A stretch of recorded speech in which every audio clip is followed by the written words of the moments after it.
नमस्कार, मधुबन गार्डनमध्ये आपलं स्वागत. मंडळी, चाफा हा माझ्या जिव्हाळ्याचा विषय. सगळ्या प्रकारचा चाफा आणि त्यांचा सुगंध मला अतिशय प्रिय आहे. मग तो हिरव्या झुडपात लपलेला परंतु ज्याचा सुगंध लपून राहत नाही असा हिरवा चाफा असो, मंद गंधाची लयलूट करणारा कवठी चाफा असो, नागाच्या फण्यासारखी पाने असलेला सरळसोट वाढणारा नागचाफा असो, आपला पिवळा देवचाफा आणि त्याची फ्रँगीपणी दोस्त मंडळी असोत, किंवा एखाद दुसरं फूल उमललेलं असलं तरी आसमंतात सुगंध दरवळणारा सोनचाफा असो, या सगळ्या चाफ्याबद्दल मला विशेष ओढ आहे. मंडळी, यात आणखी एखादं नाव तर राहिलं नाही ना? बघा बरं आठवून. बरोबर ओळखलत, वेलणकर चाफा. आज आपण याच चाफ्याबद्दल बोलणार आहोत.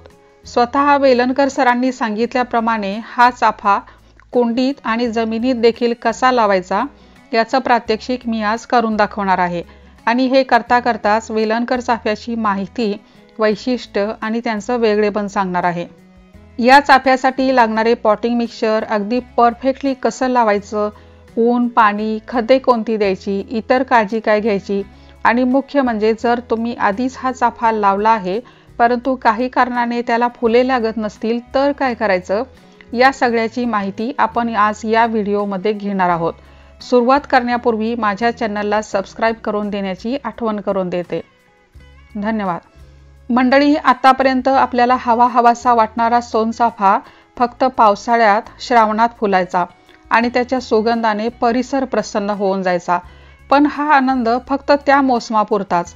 वेलणकरांनी नेमकी हीच गोष्ट पकडून वर्षभर, हो अगदी वर्षभर फुलणारा वेलणकर चाफा हा ब्रँड विकसित केला आहे.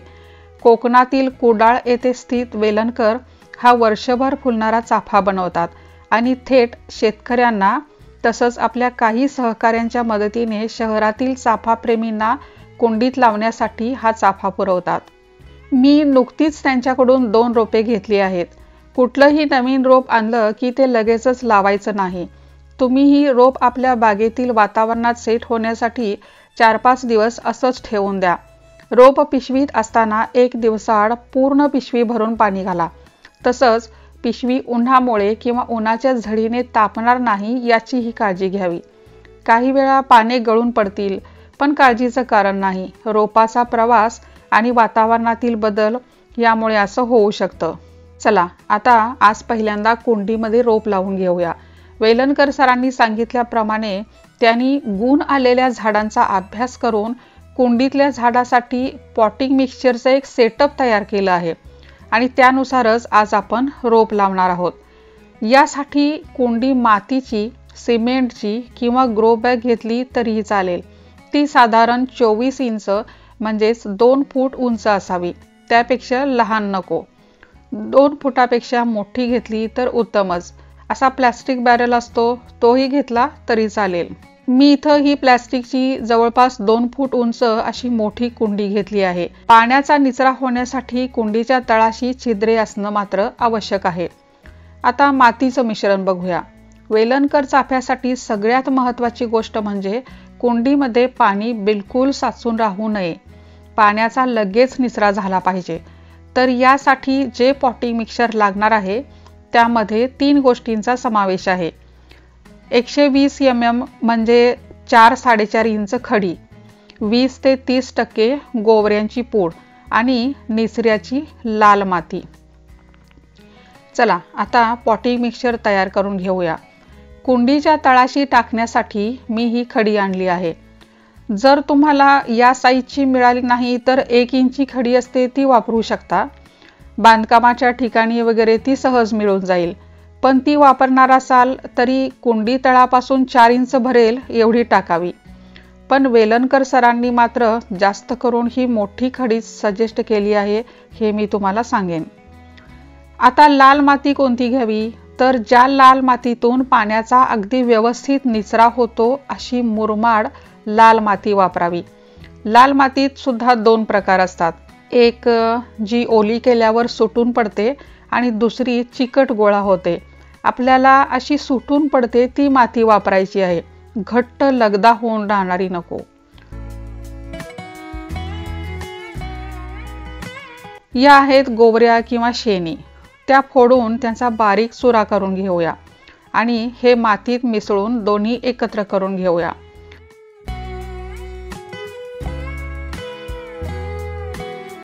एक गोष्ट कटाक्षाने पाळा की यामध्ये कोकोपीट किंवा नारळाचा काथ्या वगैरे अशा पाणी धरून ठेवणाऱ्या वस्तू अजिबात वापरू नका, नाहीतर मुळांना फंगस लागण्याची शक्यता असते. चला आता कुंडी भरून घेऊया.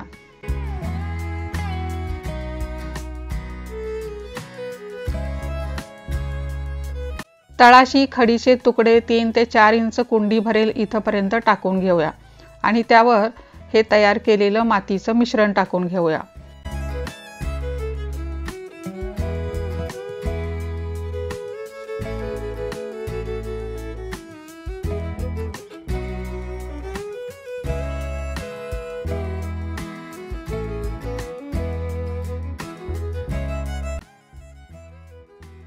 रोपाच्या काळ्या पिशवीची उंची बघून रोप कुंडीत ठेवल्यानंतर कुंडी वरून 2 इंच तरी मोकळी राहील अशा अंदाजाने माती भरावी. एवढी पुरेशी होईल. आता रोपाची पिशवी अलगद काढून रोप आहे तसंच माती ठेवून द्यायचं आहे. खालची माती काढायची नाही.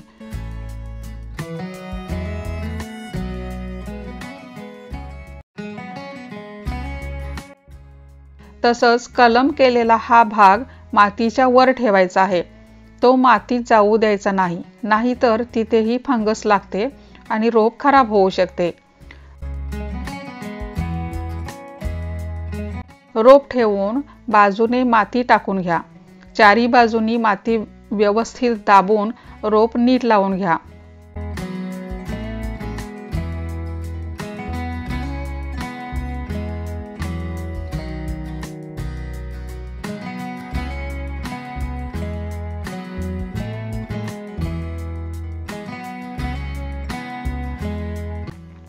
थोडंसं पाणी घालून कुंडी 1 दिवस सावलीत आणि नंतर 5 ते 6 तासाचं ऊन मिळेल अशा ठिकाणी ठेवा.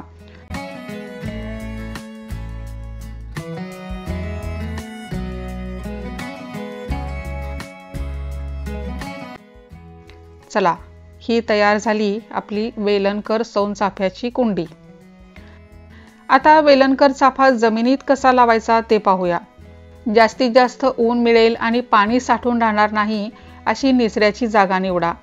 जर काळ्या मातीत शेतात लावायचं असेल तर शेताच्या बांधावर लावा. जमिनीत लावण्यासाठी 2 बाय 2 फुटाचा खड्डा काढून घ्या.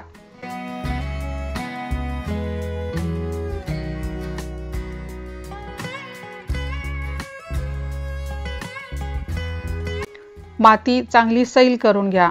त्यामध्ये जास्तीत जास्त 20% गोवऱ्यांची पूड टाकून ती मातीत मिसळून घ्या. काळी माती असेल तर काही घालायची गरज नाही.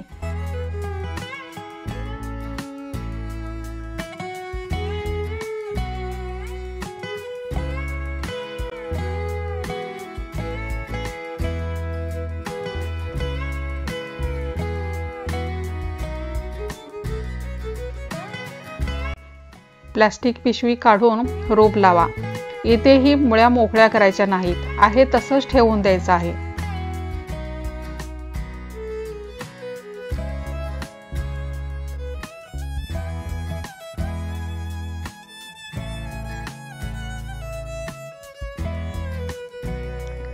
चारी बाजूनी माती ओढून रोप नीट लावून घ्या.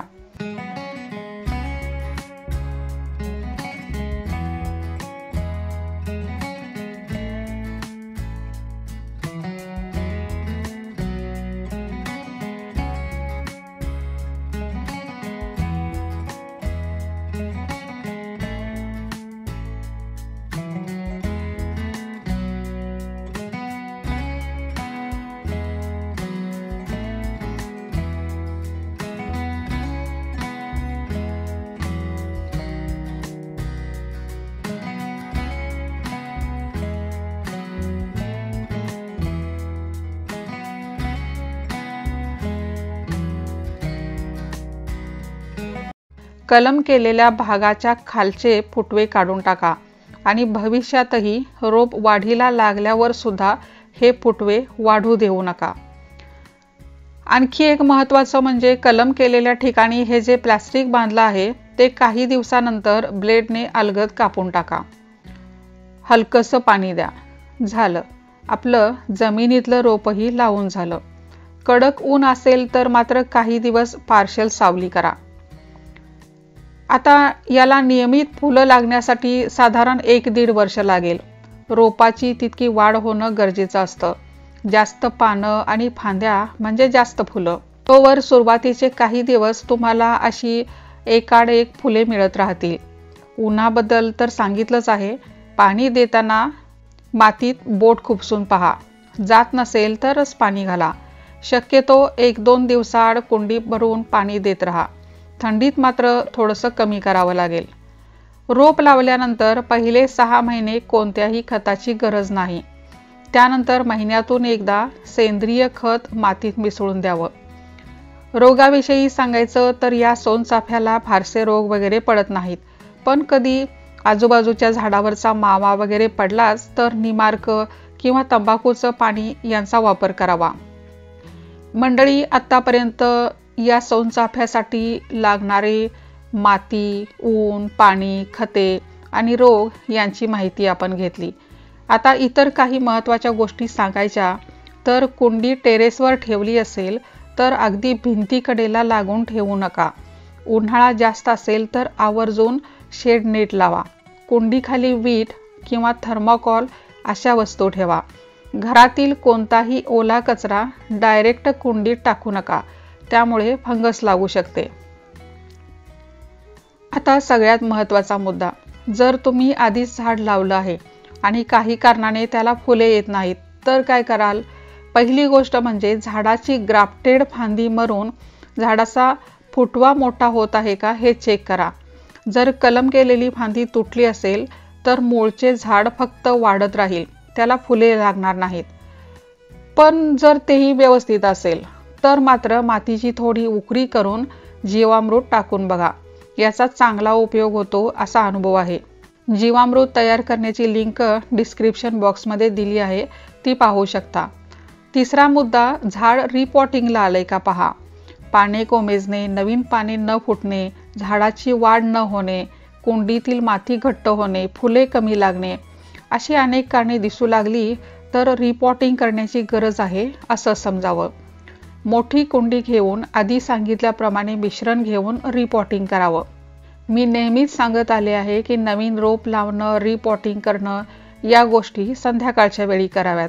त्यामुळं रोपाला रात्रभराचा गारवा मिळतो आणि ते लवकर सेट होतं. गेल्या 40 वर्षापासून वेलणकरांनी बनवलेला हा चाफा संपूर्ण महाराष्ट्र, केरळ, कर्नाटक येथील शेतकरी फूल शेती करण्यासाठी मोठ्या प्रमाणात नेत असतात.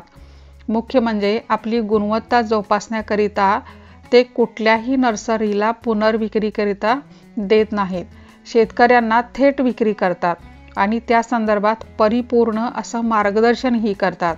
आपल्या काही सहकाऱ्यांच्या मदतीने शहरातील चाफाप्रेमींना कुंडीत लावण्यासाठीही हा चाफा पुरवतात. वेलणकर चाफ्याचं रोपण आणि संगोपन याचं मार्गदर्शन करण्यासाठी त्यांचा स्वतःचा फेसबुक ग्रुप आहे आणि ते स्वतः तिथं मार्गदर्शन करतात. डिस्क्रिप्शन बॉक्समध्ये त्यांच्या वेबसाईट, फेसबुक, व्हॉट्सअप चॅनल आणि इंस्टाग्रामची लिंक दिली आहे, जिथे तुम्हाला अस्सल वेलणकर चाफा मिळेल. तर मंडळी, कसा वाटला आजचा व्हिडिओ? असा हा वेलणकर चाफा आपल्या बागेत लावा आणि आपल्या बागेत वर्षभर सुगंधाची बरसात होऊ द्या. सोनचाफा कसा लावायचा याचा व्हिडिओ करण्याची संधी मला दिली त्याबद्दल ओम वेलणकर सर तसंच प्रशांत ठेंगे सर यांना मनापासून धन्यवाद.